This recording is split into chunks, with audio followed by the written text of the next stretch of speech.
Nandito ako ngayon sa Atlanta Airport. Punta ako sa Atlanta branch ng aming company. Meron na mga ayusin. Siyempre. 1 whole week na delay ang biyahe ko. Almost 12 hours ako sa biyahe. Delay ng flight. Anyway, tala ako sa car rental, tapos kunin ko lang yung kotse. Punta tayo sa sa parking lot ng car rental. Tayo sa National. Ay, gabi na. Ginabi na sa biyahe. Late ang aking flight. 4 hours na late. Ayaw daw magsarado ng pintuan. So pinag-deplane kami. Tapos dapat direct flight. Kaso nung na-rebook ako, dalawa yung ang connecting. Isa sa Salt Lake, tsaka isa sa Dallas. Yun. Kita ko na ang parking lot ng National. Pili tayo ng sasakyan. Dito ako ngayon sa sa Atlanta, Georgia. Actually Buford, Georgia. 40 minutes from Atlanta. January 24. Meron naman tayong ayusin dito. Actually madaming ayusin. Kasi marami silang activities na or process na underperforming. Sabihin, hindi nila na-meet yung standard. So, check natin kung bakit. Minsan kasi sala lang yung SOP. Hindi sinusunod yung SOP. So, mas madalas ganun yung problema. Kaya akala nila yung standard na Senate natin ay unachievable daw. So hindi naman yun yung reason. Meron din namang case na na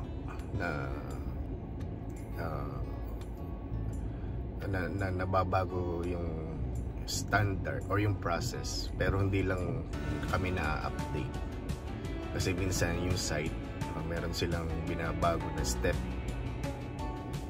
sa tingin nila ay mas okay dun sa existing process or SOP.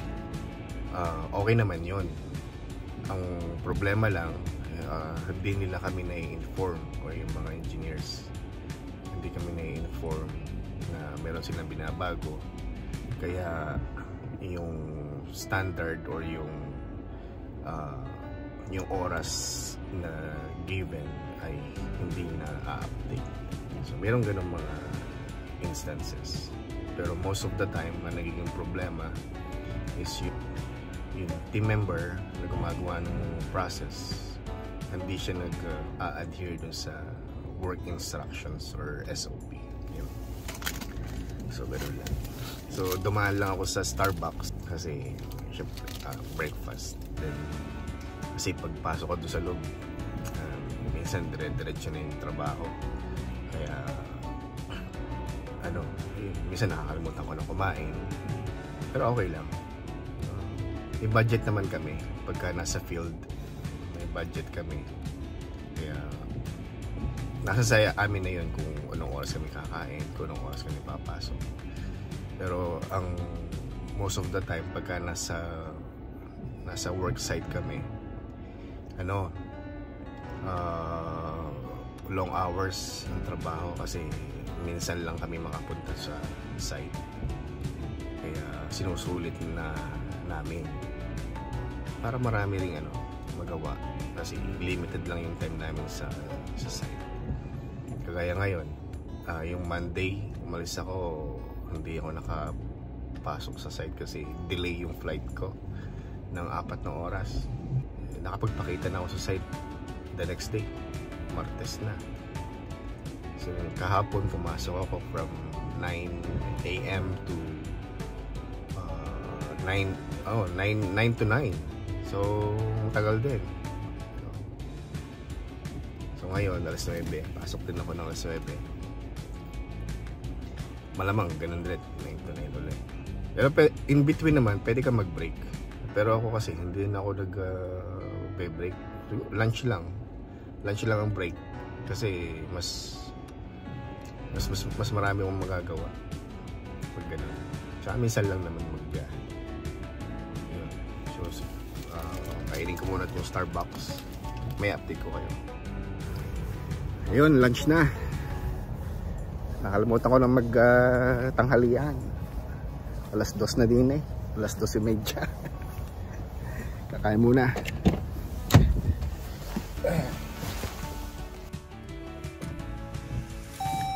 Kain muna tayo.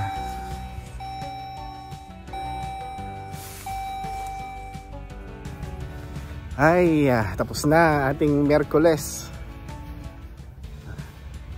Ngayon ay 9:20 ng gabi. 12 hours tayo sa opisina. Oh my goodness. Ito yung ating sasakyan. Yan. Ngayon ay foggy. Yan ang building yun. Dito tayo ngayon sa sa Atlanta. Tayo uuwi muna at papahinga. At bukas ay maaga na uli. So bukas ay last day na. Last day na dito. Last day na sa opisina. Hindi naman last day sa dito sa area. Kasi ang flight ko sa Friday ay alas 9 ng umaga. So pwede pa rin ako magstay hanggang gabi dito. So okay naman yung maghapon kahit na medyo mahaba yung oras. Nasosolve naman natin yung problema. Ewan ko kung nasolve. Pero ang tingin ko naman, alam ko naman yung naging problema. So meron lang akong i-adjust na konting procedure or step. Pwede naman natin i-correct. Hindi naman ibig sabihin na pag may standard na yung tama na yung standard. Nangyayari din na minsan syempre nagkakamali rin yung standard. Ayun, so yun lang. Ang inobserve ko ngayong process ay 4, 2 sa pang-umaga tsaka 2 sa pang-gabi. Kaya nabot tayo ng 12 hours. So bukas maaga ulit kasi yung ating kailangan i-check na process ay nag-start ng alas 6. Pero hindi naman napapasok ng alas 6 na umaga. Mga 8 o'clock siguro. Kasi ano yun baka 8 to 9 na naman ako ng gabi. Although wala naman akong pupuntahan dito. Ayaw ko man gumalang mag-isa. Hindi ko rin kabisado yung Atlanta kung safe ba o hindi. Hotel at trabaho lang. Restaurant. So, kailangan kumain. Yun ang aking itinerary everyday pagka nasa biyahe ako. So ayun, sana mayroon pang bukas na mga kainan. Magsasalad. Kasi kailangan ko mag-diet. Kasi sabi ni Mrs. lumalaki na daw aking tiyan. Siyempre, sarap kumain no? Lang. So, okay. So, alis muna ako. So, bumili ako ng dinner sa Red Lobster. Buti na lang yung aking hotel ay malapit. Yan. Yan ang hotel. Tapos yung Red Lobster, doon lang. Buti bukas pa. Sasarado na daw sila Alas 10 ang sarado. Ay buti tumanggap pa ng take out. Order ako ng salad. Syempre healthy living. Ay naku, na ulan. Mambon. Pero papasok tayo dito sa hotel. Okay. Yun, sasaulin na natin yung ating hiniram na sasakyan. Pero bago natin isole, kailangan nating i-full tank para hindi tayo ma-charge ng ng sobra. Pakita ko sa inyo to. Yan. So ito yung ating Narkila. Maganda siyang sasakyan. Comfortable din. Bago pa rin. Yun. Tapos na. Okay lang. Subway is recently announced a few sidekicks and beef foot-long cookies, churros, and pretzels, and they're available now. Like, so, now? Dito. Receipt. Siyempre.